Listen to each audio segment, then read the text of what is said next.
This is the life and legacy of Dr. Ron Kenolly, the man who taught the world to praise. In the history of Christian music, few voices have carried the weight of heaven quite like Dr. Ron Kenolly. To some, he was a Grammy-nominated singer. To others, a pioneer of the praise and worship movement. But to himself, he was simply a servant.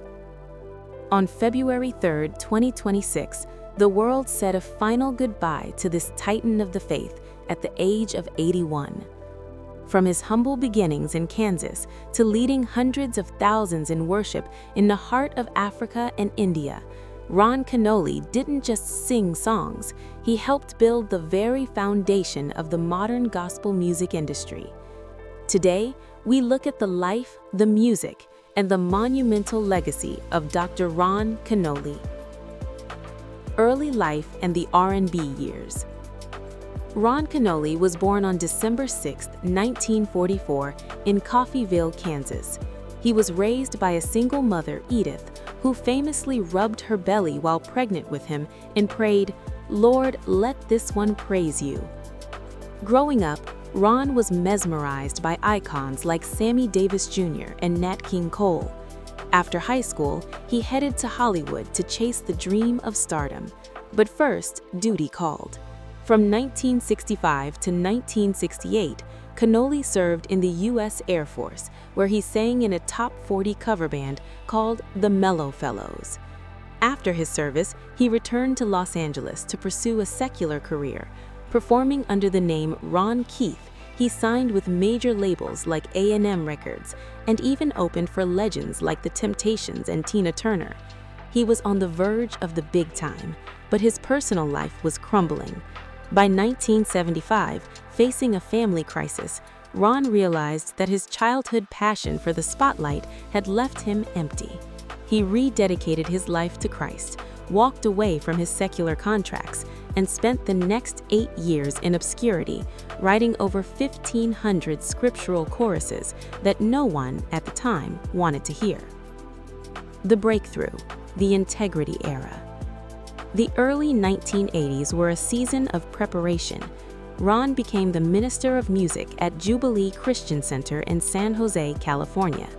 It was here that his unique style, blending high-energy R&B rhythms with deep scriptural lyrics, caught the attention of integrity music. In 1991, everything changed. He released Jesus is Alive. It wasn't just an album, it was a movement. But it was the 1992 follow-up, Lift Him Up, that truly shattered the ceiling. It became the fastest-selling worship album in history at that time, eventually going gold. Think about the songs we still sing today: Ancient of Days, Whose Report Shall You Believe, and Morning into Dancing. These weren't just church songs, they were viral hits before the internet existed. Ron Kenolly brought a concert level of production to worship, using full horn sections, professional dancers, and massive choirs. He transformed worship from a quiet, somber experience into a vibrant, high-octane celebration. Global impact and iconic albums. Ron's discography reads like a best-of list for the 90s. 1994's God is Able, featuring the hit Use Me. 1995's Sing Out with One Voice, which solidified his reach into the UK and Africa. 1998's Majesty, recorded with a 300-voice choir. His impact on the global gospel industry cannot be understated. Before the era of Hillsong or Maverick City, there was Ron Kenolly. He was one of the first worship leaders to tour more than 100 countries.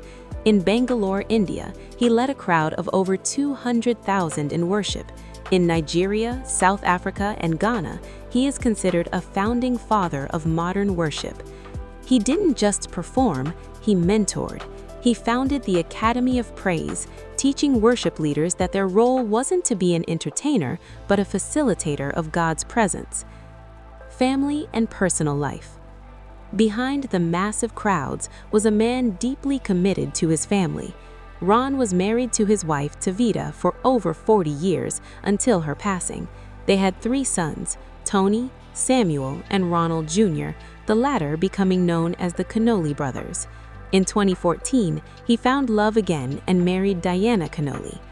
Even with his PhD in sacred music and his numerous Dove Award nominations, Ron remained grounded. His cousins include famous actor Don Cheadle, but Ron's fame was always centered on the pulpit.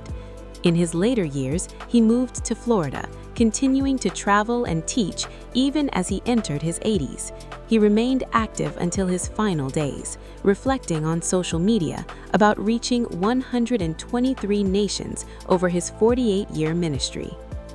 As we reflect on the life of Dr. Ron Kenolly, we see a man who successfully bridged the gap between the Black gospel tradition and the contemporary worship movement. He taught us that praise is a weapon and worship is a lifestyle.